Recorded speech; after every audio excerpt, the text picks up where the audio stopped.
Shalom, salam damai dalam nama Tuhan kita Yesus Kristus. Mari membaca firman Tuhan di dalam Lukas 14 ayat 27. Barang siapa tidak memikul salibnya dan mengikut aku, ia tidak dapat menjadi muridku. Di dalam Lukas pasal 9 ayat 23, katanya kepada mereka semua, setiap orang yang mau mengikut aku, ia harus menyangkal dirinya, memikul salibnya setiap hari dan mengikut aku. Saudara-saudari, salib merupakan lambang ketaatan Yesus terhadap Bapa di dalam menggenapi misinya untuk menyelamatkan manusia dari dosa. Yesus memikul salib penderitaan sampai mati di kayu salib demi membuka pintu anugerah, pengampunan, dan keselamatan bagi setiap manusia.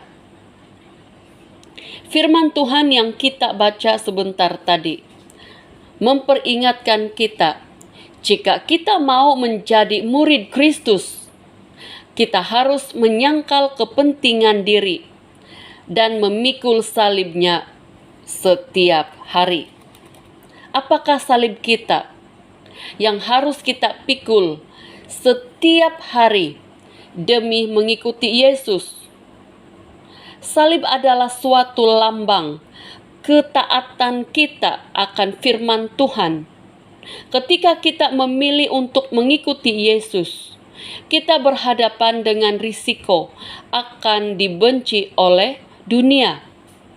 Dalam Matius 10 ayat 22, Yesus mengatakan, dan kamu akan dibenci semua orang oleh karena namaku, tetapi orang yang bertahan sampai kesudahannya akan selamat. Bila kita mengikuti Yesus, kita dibenci oleh dunia. Dunia ditafsirkan sebagai perkara-perkara yang menentang pengenalan akan Kristus. Ketika kita memutuskan untuk mengikuti Yesus, kita sudah bersedia untuk patuh terhadap semua perintah Tuhan. Dan oleh karena kepatuhan itu, maka kita tidak bebas melakukan apa-apa perkara yang menuruti keinginan daging kita. Ketika kita berada dalam situasi tertentu di mana kita harus memilih sama ada berpegang kepada prinsip kebenaran firman Tuhan atau berkompromi dengan tindakan dosa. Tidak mudah untuk bertegas, apatah lagi jika majoriti kawan-kawan kita memilih untuk berkompromi dan hanya tinggal kita saja yang mau bertahan dan berdiri teguh mempertahankan kemurnian iman. Saudara-saudari, jika Tuhan izinkan, ketika kita mengalami kesulitan seperti masalah perhubungan, masalah keuangan, masalah sakit penyakit, kita belajar untuk bertahan dan tetap setia untuk mempercayai Tuhan. Iman kita tidak menjadi lemah. Sebaliknya, di dalam kelemahan, kita sungguh mengalami penyertaan Tuhan dan kita dapat bersaksi tentang kebaikan dan kemurahan Tuhan. Kita sungguh mengakui firman Tuhan seperti yang terdapat dalam Roma 8 ayat 28. Kita tahu sekarang bahwa Allah turut bekerja dalam segala sesuatu untuk mendatangkan kebaikan bagi mereka yang mengasihi Dia, yaitu bagi mereka yang terpanggil sesuai dengan rencana Allah. Saudara-saudari, di dalam segala keadaan, mari tetap membuat keputusan untuk memikul salib dengan setia dan mengikuti Yesus setiap hari. Penderitaan di dunia ini hanyalah sementara.